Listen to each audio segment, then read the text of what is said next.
A 67-year-old woman shoots and kills an armed intruder in Interlaken. Reginald Best was shot and killed after entering the woman's home. No charges are being filed against the homeowner who shot him. Another in a series I like to call because you won't hear it on the mainstream media.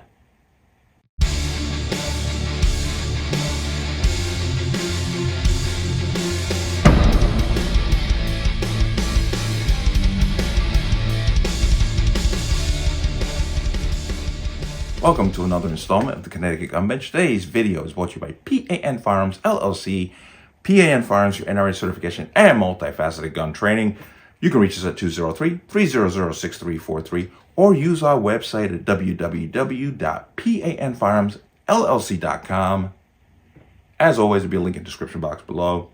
And if you like my channel, like my content, and wish to support me through, you can do so through the links in the description box below. Everything is appreciated. But let's talk about this. This is coming out of Florida, if I'm not mistaken. But a woman heard rattlings at her front door. She went down to investigate and came upon a man who broke into her home and had a firearm. She also was armed. The outcome is absolutely positive. She fired one shot and the criminal is deceased. Now, you saw a little bit of the video in the beginning. I want to go ahead and play the sheriff's notes. Kent Best was alive when deputies arrived on scene, but died here at the hospital from his injuries. Now, hours before his deadly encounter, deputies showed up at his house multiple times. Putnam County investigators say late Tuesday night, 64-year-old Reginald Best called 911 to report a crime he says was happening while he was outside his home. 911.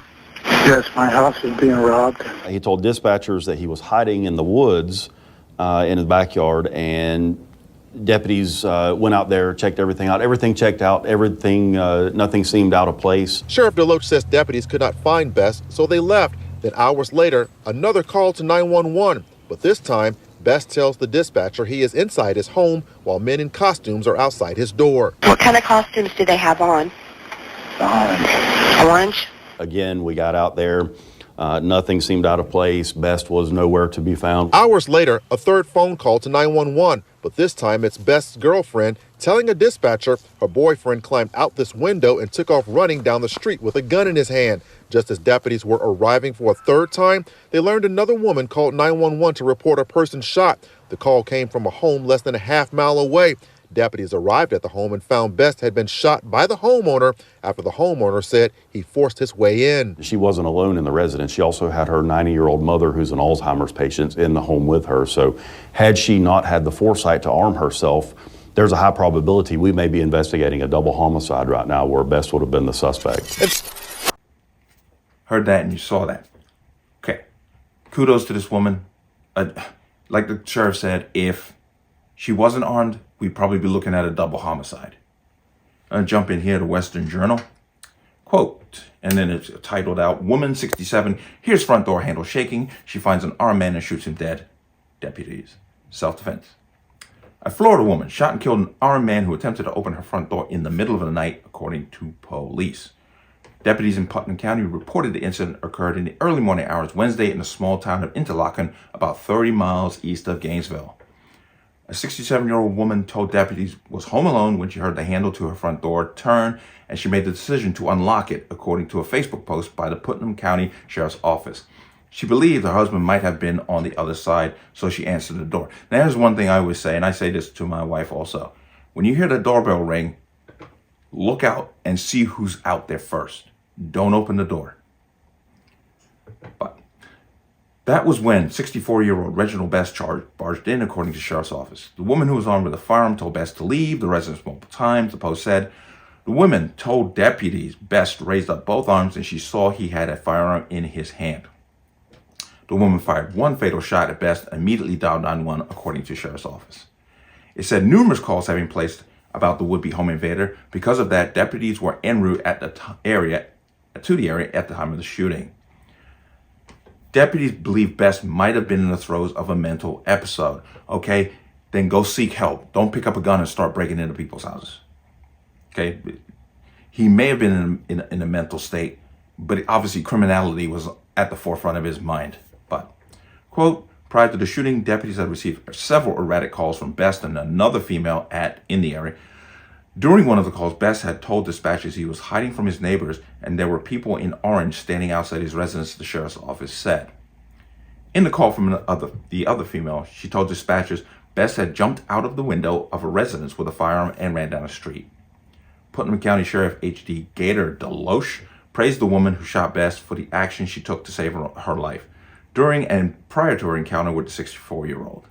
Quote, all firearm owners have a responsibility not only to themselves, but also to their families to maintain proficiency with a gun, something I talk about all the time, as our victim here today clearly has, Deloche said in a statement. If it were not for her foresight to arm herself, the outcome could have been much graver. The sheriff lamented Best's death, but said the shooting was the only reasonable action a homeowner in such a situation could have taken. Yes, there's somebody in your house, uninvited, and they got a gun in their hand. You don't wait around to say to yourself, well, what are your intentions? You don't have that luxury. You react. Quote, it's unfortunate that Best was struggling with some apparently profound issues and posed a deadly threat to the victim and her family, Deloche said. She absolutely had the right to defend herself, and I'm grateful that her decisive action stopped the threat and eliminated the risk of further loss of life, making her entire neighborhood safer. Yeah. So let's come out of that. So there it is, positive outcome.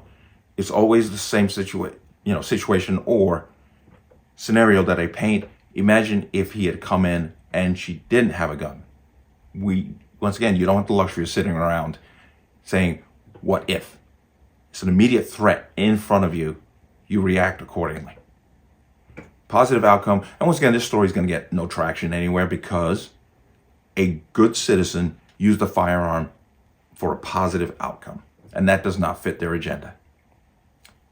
But let me know what you think. As always, you can leave your comments in the comment section below. And as always, any statements of violence or statements that lead to violence will be removed. Please like, share, comment, subscribe. Don't forget to hit the notification bell so you're notified the next time a video goes live. I will see you on the next one. Peace.